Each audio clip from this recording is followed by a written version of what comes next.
हुजूर को दफन करके लौटे, तदफीन से फारग हुए, कब्र मुबारक में उतारा, हुक्म पूरा किया। कहते हैं वापस आए तो जनाब अंस से सैयदा फातिमा कहने लगी, अंस तूने भी मेरे रसूल पे मिट्टी डाली है? अंस तेरी जुर्रत हो गई थी? फरमाते उस वक़्त फातिमा का पहला आंसू गिरा और फिर 6 महीने हुजूर के बाद हयात रही, मैंने उसके आंसू ही गिरते देखे। लोग सो जाते, वो हुजूर के रोज़े पे जाके बैठ जाती। कहते मैं समझाता बहलाता, लेकिन फातिमा कहती अली सबर अपनी जगह, करम अपनी जगह। और मैं तुझे क्या बताऊं, बहन भाई पहले सारे चले गए, वालदा पहले छोड़ गई, अब हुजूर अलैहिस्सलातु सलाम ने भी पर्दा डाल लिया है, मुझे चार और जानिब कुछ दिखाई नहीं देता।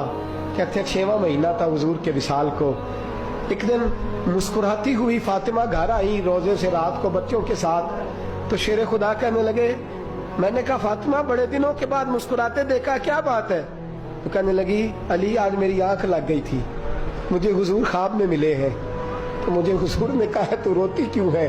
तो मैंने कहा महबूबा मेरा दिल नहीं लगता। तो फरमाया बेटी तैयारी कर, तू मेरे पास आने वाली है।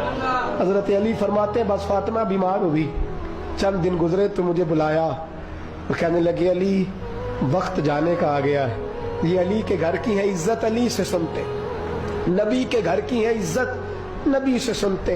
वो जिसने मुअज़्ज़ज़ किया घराने को, हुसैन पाल के जिसने दिया जमाने को, जाने का वक्त आ गया है अली।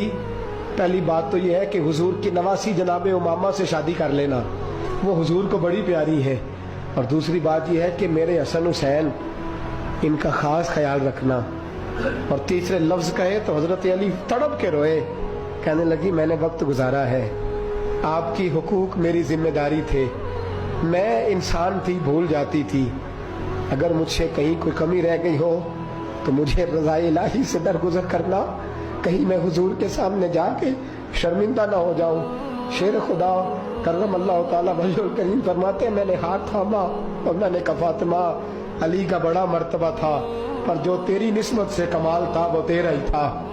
तू कैसी बात करती है, तूने तो हद कर दी, शहजादी हो के मेरे घर में खादिमों की तरह रही। हजरत फातिमा रज़ियल्लाहु ताला अन्हा का दूसरा हुक्म ये हुआ कि मुझे रात को दफनाया जाए। और फरमाया मेरे पहले मदीने में ऐसा नहीं होता था, ये हजरत फातिमा ने सबसे पहले कहा। फरमाया मेरी चारपाई के साथ लगा के ना शाखें, चारपाई के साथ तो ऊपर ला के उन्हें ऊपर से बांध देना और उन शाखों के ऊपर एक कपड़ा डालना, मेरे कफन पर भी किसी की नजर न पड़ जाए।